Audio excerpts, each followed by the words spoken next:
पाकिस्तान की राजधानी इस्लामाबाद में सैकड़ों कट्टरपंथियों की भीड़ ने सुप्रीम कोर्ट पर धावा बोल लिया। वे पाकिस्तान के चीफ जस्टिस काजी फैज ईसा के इस निंदा से जुड़े एक फैसले पर नाराज थे। उन्होंने एक अहमदिया व्यक्ति को राइट टू रिलीजन के तहत इस निंदा के आरोपों से बरी कर दिया था। घटना सोमवार की है, लेकिन मीडिया पर इसका वीडियो अब सामने आया है। पाकिस्तानी अखबार डॉन के मुताबिक सुप्रीम कोर्ट के फैसले के खिलाफ प्रदर्शन का नेतृत्व आलमी मजलिस तहफ्फुज़ नबूद कर रही थी। इसमें उनका साथ जमात इस्लामी और जमीयत उलेमा ए इस्लाम के नेता भी दे रहे थे। वे पाकिस्तान के चीफ जस्टिस के इस्तीफे की मांग कर रहे थे। उनकी यह भी मांग थी कि अदालत अपने फैसले को पलट दे। हजारों प्रदर्शनकारियों ने सुप्रीम कोर्ट के बाहर सुरक्षा घेरे को तोड़ दिया। वे इमारत के नजदीक पहुंच गए। उन्हें कोर्ट में घुसने से रोकने के लिए पुलिस ने वाटर कैनन, आंसू गैस और लाठीचार्ज का सहारा लिया। अब प्रदर्शन का नेतृत्व कर रहे संगठन आलमी मजलिस ने सुप्रीम कोर्ट को अपने फैसले की समीक्षा के लिए 7 सितंबर तक का वक्त दिया है। आपको बता दें कि इस विवाद की शुरुआत 6 फरवरी 2024 को सुप्रीम कोर्ट के एक ऐतिहासिक फैसले से हुई थी। सुप्रीम कोर्ट ने अहमदिया समुदाय के मुबारक अहमद सानी को रिहा करने का आदेश दिया था। सानी को 7 जनवरी 2023 को गिरफ्तार किया गया था। सानी पर आरोप था कि उसने 2019 में एक कॉलेज में एफसीरे सगीर बांटा था। एफसीरे सगीर अहमदिया समुदाय से जुड़ी एक धार्मिक किताब है। इसमें अहमदिया संप्रदाय के संस्थापक के बेटे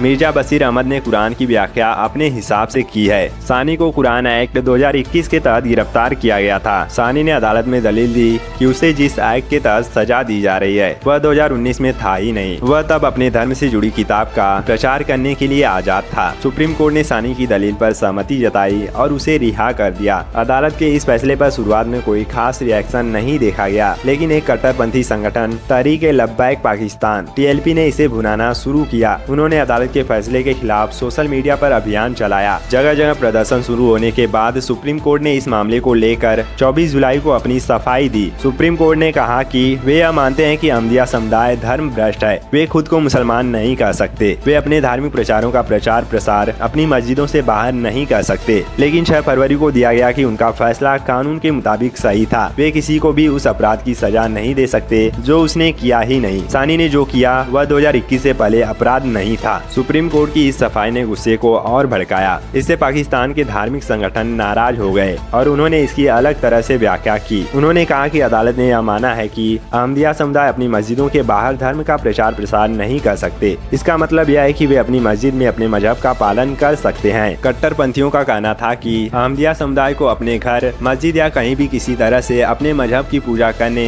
और उनका प्रचार प्रसार करने की अनुमति नहीं दी जानी चाहिए, क्योंकि उनका मजहब सीधे सीधे पैगम्बर मोहम्मद, इस्लाम और कुरान का अपमान करता है। अब जमीयत उलेमा इस्लाम के नेता मौलाना अब्दुल गफूर हैदरी ने चेतावनी दी है कि अगर सुप्रीम कोर्ट अहमदिया समुदाय को उनकी मस्जिदों या फिर कहीं और उनके धर्म का प्रचार प्रसार करने की अनुमति देने के अपने फैसले की समीक्षा नहीं करता है तो इस्लामाबाद में अशांति फैल जाएगी। उन्होंने कहा कि अहमदियों को अपने मजहब का प्रचार करने की इजाजत देकर संविधान का उल्लंघन किया गया है। पाकिस्तानी अखबार पाक ऑब्जर्वर के मुताबिक TLP के नेता ने फैज ईसा को मारने का फतवा जारी किया था। FRI के मुताबिक उन्होंने प्रेस क्लब के बाहर विरोध प्रदर्शन के दौरान न्यायपालिका के खिलाफ नफरत फैलाई और पाकिस्तान के चीफ जस्टिस फैज ईसा की हत्या करने वाले शख्स को 1 करोड़ का इनाम देने का ऐलान किया। पुलिस ने 1500 TLP कार्यकर्ताओं पर भी मुकदमा दर्ज किया है।